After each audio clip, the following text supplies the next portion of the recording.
ભગવાન સાથે સીધી વાત કરવાના પુસ્તકમાંના મૈથુન ઇન્દ્રિય મહાયોગ નામના 23મા અધ્યાયની કથાનો વિડીયો. પ્રથમ હું મારો પરિચય આપું છું. મારું નામ વલ્લભભાઈ ડાયાભાઈ ધામેલિયા છે. મારો જન્મ હિન્દુસ્તાનના ગુજરાત રાજ્યના ભાવનગર જિલ્લાના શિહોર તાલુકાના મઢડા ગામે લાટવાળા નામથી ઓળખાતા પટેલ પરિવારમાં થયેલ છે. હું પાલિતાણા મુકામે દસ્તાવેજ લખવાનો ધંધો કરતો હતો. હાલ સુરત મુકામે મારા સંતાનો સાથે સુખેથી મારું નિવૃત્ત જીવન પસાર કરી રહ્યો છું. પ્રથમ સુપર પાવર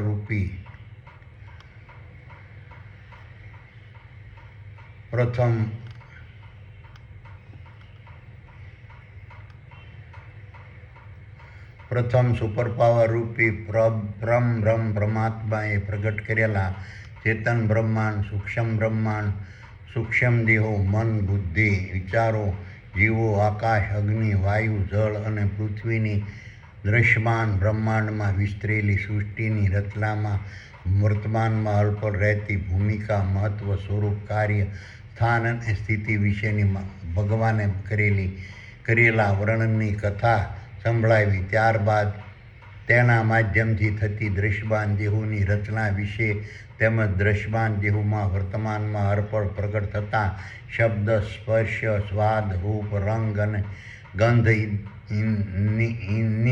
ભૂમિકા, મહત્વ, સ્વરૂપ, કાર્ય, સ્થાન અને સ્થિતિ વિશે ભગવાને કરેલા વર્ણનની કથા સંભળાવી. હવે હું તમને ભગવાન સાથે સીધી વાત કરવાના પુસ્તકમાં વર્ણવેલા દ્રશ્યમાન બ્રહ્માંડમાં ક્ષેત્રરૂપી વિસ્તરેલા તારા, સૂર્યો, ચંદ્રો, ગ્રહો, ઉપગ્રહો, ઉલ્કાઓ અને પિંડો તેમજ જળચર અને સ્થળચર, વનસ્પતિ,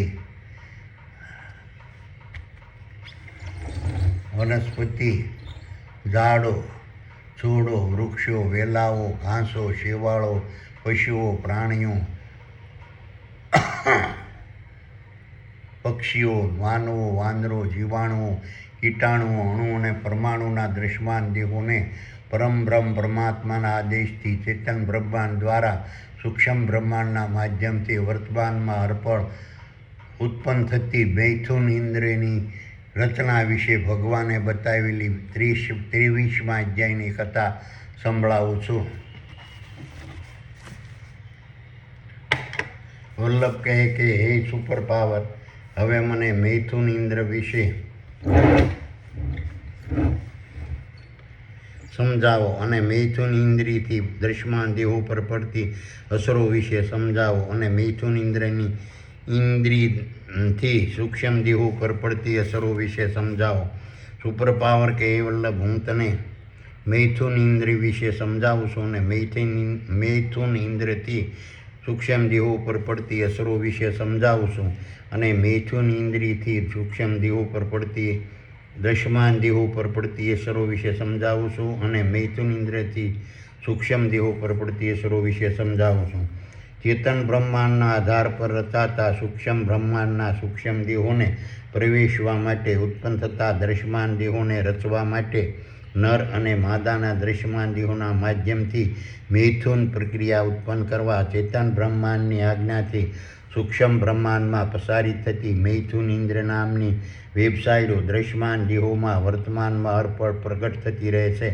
આ રીતની મૈથુન ઇન્દ્રિય નામની વેબસાઇટોના પ્રભાવથી ઉત્પન્ન થતા કામના માધ્યમથી નિત્યાનંદને માણવા સૂક્ષ્મ દેહો નર અને માદાના દ્રશ્યમાન દેહોમાં પ્રવેશતા રહે છે અને સૂક્ષ્મ દેહો દ્રશ્યમાન દેહોના માધ્યમથી અરસપરસ શારીરિક સંબંધો બાંધીને શારીરિક મહારાસ લીલાને પ્રગટ કરતા રહે છે અને ક્ષણિક મહાધ્યાન રૂપી સંભોગ રૂપી મૈથુન સુખને માણતા રહે છે. આ રીતની મૈથુન પ્રક્રિયાથી નર અને માદાના દ્રશ્યમાન દેહોમાં રહેલા સૂક્ષ્મ દેહો પરસ્પર ક્ષણિક દિવ્ય આનંદને પ્રાપ્ત કરતા રહે છે અને મૈથુન પ્રક્રિયાથી માદા દેહો દ્રશ્યમાન બ્રહ્માંડ રૂપી ગર્ભને ધારણ કરતા રહે છે અને આ રીતે દ્રશ્યમાન બ્રહ્માંડ અને દ્રશ્યમાન દેહોનું સર્જન થતું રહે છે. આ રીતે સર્જન પામતા દ્રશ્યમાન દેહોમાં સૂક્ષ્મ દેહો, ચેતન, મન, વિચાર, બુદ્ધિ અને જીવો પ્રવેશતા રહેશે. આ રીતની સૂક્ષ્મ બ્રહ્માંડમાંથી પ્રસારિત થતી મૈથુન ઇન્દ્ર નામની વેબસાઇટોના પ્રભાવથી કામ નામનો વિષય ઉત્પન્ન થાય છે અને કામના પ્રભાવથી દ્રશ્યમાન દેહોમાં પ્રવેશેલું મન સૂક્ષ્મ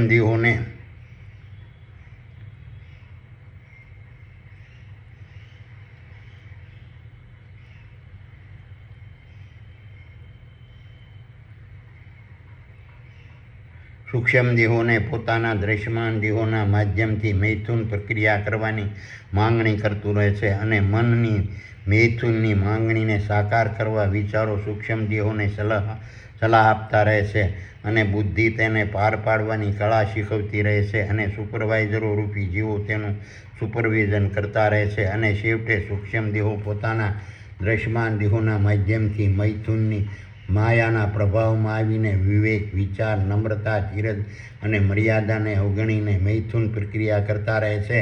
આ રીતની મૈથુન પ્રક્રિયા દ્રશ્યમાન બ્રહ્માંડને દ્રશ્યમાન કરવાના કેન્દ્ર બિંદુને પ્રગટ કરવાનું પ્રાથમિક સ્ટેજ તૈયાર કરતી રહે છે. આ રીતની સૂક્ષ્મ બ્રહ્માંડમાંથી પ્રસરતી મૈથુન ઇન્દ્રિય નામના વેબસાઇટોના પ્રભાવથી નર અને માદાના સ્થૂળ દેહોમાં રહેલા સૂક્ષ્મ દેહો પરસ્પર સાંસારિક સંબંધ બાંધે છે અને પરસ્પર પ્રેમ, પ્યાર અને સ્નેહના બંધનોથી દ્રશ્યમાન દેહોના વિસર્જન સુધી દ્રશ્યમાન દેહોના માધ્યમથી જોડાયેલા રહે છે અને તેનાથી ઉત્પન્ન થતા અન્ય દ્રશ્યમાન દેહોમાં પ્રવેશતા સૂક્ષ્મ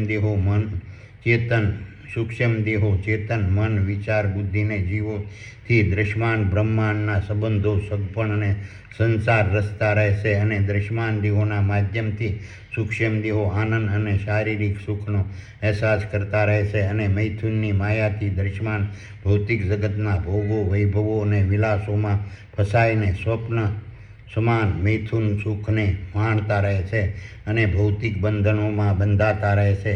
દ્રશ્યમાન બ્રહ્માંડને ઉત્પન્ન કરનાર મૈથુન ઇન્દ્રિય નામની વેબસાઇટો દ્રશ્યમાન બ્રહ્માંડની મુખ્ય પટરાણી છે અને ચેતન બ્રહ્માંડના આધાર પર દ્રશ્યમાન બ્રહ્માંડના તમામ દ્રશ્યમાન દેહોમાં આપોઆપ પ્રગટ થતી રહે છે. આ રીતની મૈથુનની પ્રક્રિયાના પ્રભાવથી દ્રશ્યમાન બ્રહ્માંડના કોઈ પણ દ્રશ્યમાન દેહો છૂટી શકતા નથી. આ રીતની મૈથુનની પ્રક્રિયા તારાઓ, સૂર્યો, ગ્રહો, ઉપગ્રહો, ઉલ્કાઓ, પિંડો, વનસ્પતિ, ઝાડો, છોડો, વેલાઓ, ઘાસો, શેવાળો, માછલીઓ, પ્રાણીઓ, પશુઓ, પક્ષીઓ, વાંદરો અને માનવોના સકલ અનંત દ્રશ્યમાન બ્રહ્માંડના તમામ દ્રશ્યમાન દેહોમાં ચેતન બ્રહ્માંડની આજ્ઞાથી વર્તમાનમાં આપોઆપ પ્રગટ થતી રહે છે કારણ કે દ્રશ્યમાન દેહો દ્રશ્યમાન બ્રહ્માંડના અંગો છે અને આ રીતના દ્રશ્યમાન બ્રહ્માંડને દ્રશ્યમાન રાખવા દ્રશ્યમાન બ્રહ્માંડમાં નવા દ્રશ્યમાન દેહોની રચના કરવાની તેની ધર્મરૂપી ઉત્તમ ફરજ છે. આ રીતની સૂક્ષ્મ બ્રહ્માંડમાંથી પ્રસારિત થતી મૈથુન ઇન્દ્રિય નામની વેબસાઇટો વર્તમાનમાં સાત્વિક, રાજસી અને તામસી 3 પ્રકારથી દ્રશ્યમાન દેહોમાં પ્રગટ થતી રહે છે. સાત્વિક, રાજસી અને તામસી અને અસુરી 4 પ્રકારથી દ્રશ્યમાન દેહોમાં પ્રગટ થતી રહે છે અને સાત્વિક પ્રકારની મૈથુન પ્રક્રિયા દ્રશ્યમાન દેહોમાં રહેલા સૂક્ષ્મ દેહોને નર માદાના રૂપમાં શારીરિક સંબંધો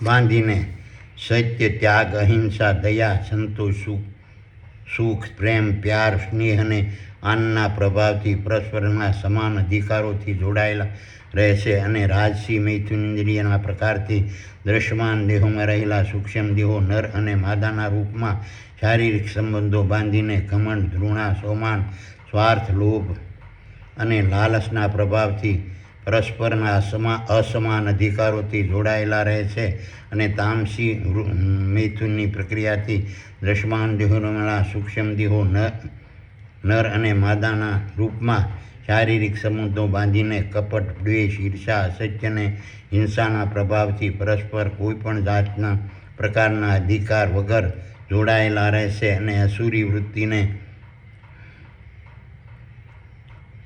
વૃત્તિ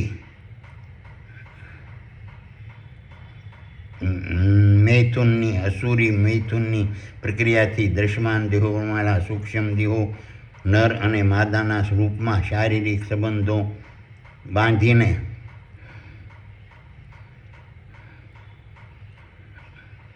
બળજબરીથી હિંસાથી અને અસત્યથી સંબંધો બાંધતા રહે છે.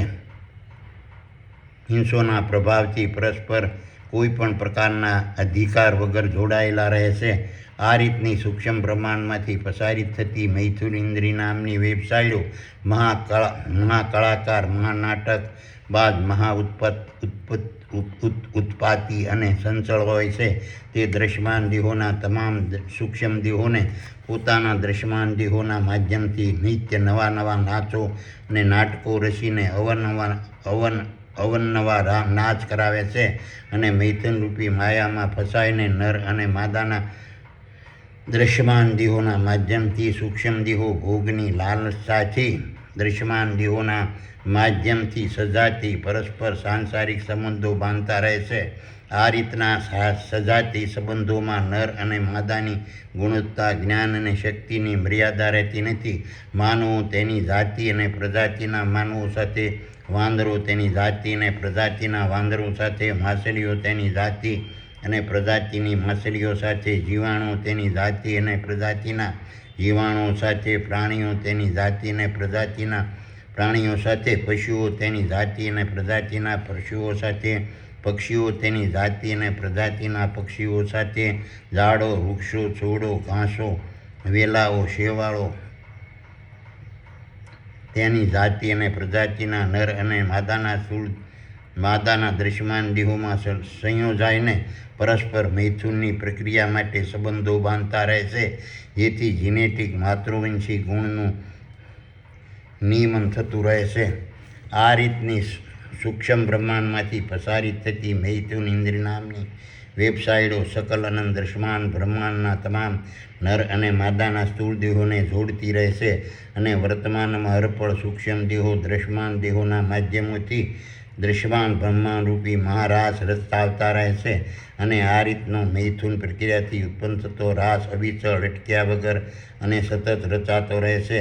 અને આ રાસના મહાઆનંદના ફળ સ્વરૂપ રચાતા દ્રશ્યમાન દેહોથી દ્રશ્યમાન બ્રહ્માંડરૂપી મહા સુદર્શન ચક્ર રચાતું રહે છે. આ રીતની સૂક્ષ્મ બ્રહ્માંડમાંથી પ્રસારિત થતી મૈથુન ઇન્દ્રિય નામના વેબસાઇટોથી કામ, ક્રોધ, ઘમંડ, ઘૃણા, કપટ, દ્વેષ, ઈર્ષા, લાલચ, લોભ, મોહ, સ્વાર્થ, હિંસા અને સત્ય નામની વેબસાઇટોના માધ્યમથી મૈથુન સુખ ન માણતા દ્રશ્યમાન દેહોમાં રહેલા સૂક્ષ્મ દેહો પોતાના દ્રશ્યમાન દેહોના માધ્યમથી પરસ્પર સંઘર્ષ, ઘર્ષણ, ઝઘડા, કજિયા, કકળાટ, સંકટ, અશાંતિ, અસંતોષ, દુઃખ, શોક અને ચિંતા ઉત્પન્ન કરતા રહે છે. અને આથી દ્રશ્યમાન બ્રહ્માંડ વર્તમાનમાં અર્પણ કુરુક્ષેત્રના મેદાનનું સ્વરૂપ ધારણ કરતું રહે છે. અને દ્રશ્યમાન દેહોના માધ્યમથી સૂક્ષ્મ દેહો મહાસંગ્રામ ખેલતા રહે છે. અને મૈથુન માટે દ્રશ્યમાન દેહો પરસ્પર લડતા રહે છે. દ્રશ્યમાન બ્રહ્માંડમાં પ્રગટ થતી વિચાર, મન, બુદ્ધિ, શબ્દ, સ્વાદ, સ્પર્શ, રૂપ, રંગ, ગંધ, ચેતન, નિંદ્રા, ભય, સત્ય, અહિંસા, સંતોષ, પ્રેમ, ત્યાગ, દયા, સત્ય, હિંસા, સ્વાર્થ, લોભ, લાલચ, ઘમંડ, ઘૃણા, કપટ, દ્વેષ, ઈર્ષા, કામ, ક્રોધ, આશા, સૌમાન, સુખ, થાક, શ્રવણ, દ્રષ્ટિ, ધ્રાણ અને મોહ નામની ખરોના પ્રકારની વેબસાઇટો સૂક્ષ્મ બ્રહ્માંડમાંથી પસરતી મૈથુન ઇન્દ્રિય નામની વેબસાઇટોના પ્રભાવથી દ્રશ્યમાન દેહોમાં પ્રગટ થતી રહે છે. અને દ્રશ્યમાન દેહોને નાટકના સ્ટેજના રૂપમાં ફેરવતી રહે છે. અને મૈથુન ઇન્દ્રિય દ્રશ્યમાન દેહોરૂપી સ્ટેજ પર આ રીતના વેબસાઇટોના માધ્યમથી સંસારરૂપી મહાનાટક રચતી રહે છે. આ રીતના મહાનાટકને સૂક્ષ્મ દેહો દ્રશ્યમાન દેહોમાં રહીને માણતા રહે છે. અને સુપરવાઇઝરો પ્રકારના જીવો તેનું સુપરવિઝન કરતા રહે છે. આ રીતના સૂક્ષ્મ બ્રહ્માંડમાંથી પ્રસારિત થતી મૈથુન ઇન્દ્રિય નામની વેબસાઇટોની શક્તિ અતિ વિરાટ, અલૌકિક, અદ્ભુત અને મહામાયાવી હોય છે.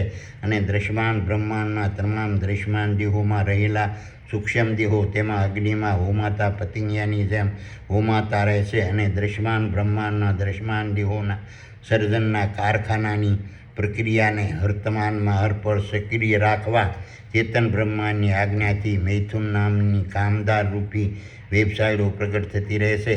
આથી તે સુપર પાવરને ધારણ કરતા હોય છે. આથી દ્રશ્યમાન બ્રહ્માંડની કોઈ પણ તાકાત તેને અટકાવવા અને રોકવા શક્તિમાન નથી. આ રીતની મૈથુનની પ્રક્રિયાના સાધનરૂપ નર દેહોના લિંગ અને માદા દેહોની યોનિને શિવ અને શક્તિનું સ્વરૂપ આપીને પૂજવામાં આવે છે. આ રીતની દિવ્ય મૈથુન પ્રક્રિયા એ દ્રશ્યમાન બ્રહ્માંડના દ્રશ્યમાન દેહોમાં રહેલા સૂક્ષ્મ દેહો ત્યાગી છોડી અટકાવી અને રોકી શકતા નથી. આ રીતની મૈથુન ઇન્દ્રિયનો વેગ અતિ તીવ્ર હોય છે અને મૈથુન પ્રક્રિયા કોઈ પણ પ્રકારના સ્થાન સ્થળ અને પરિસ્થિતિને ધ્યાનમાં લીધા વગર વર્તમાનમાં હરપળ પ્રક્રિયા કરતી રહેશે.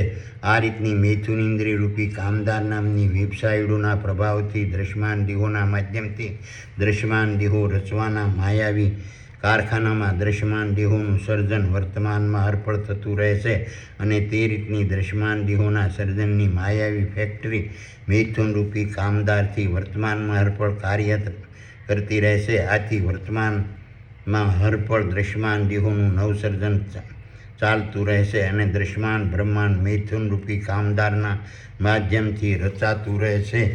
આથી આ રીતની મૈથુન રૂપી કામદારને મહાદેવનું સ્વરૂપ આપવામાં આવે છે. આ રીતની કામદાર રૂપી વેબસાઇટો મહાદેવ સ્વરૂપ છે.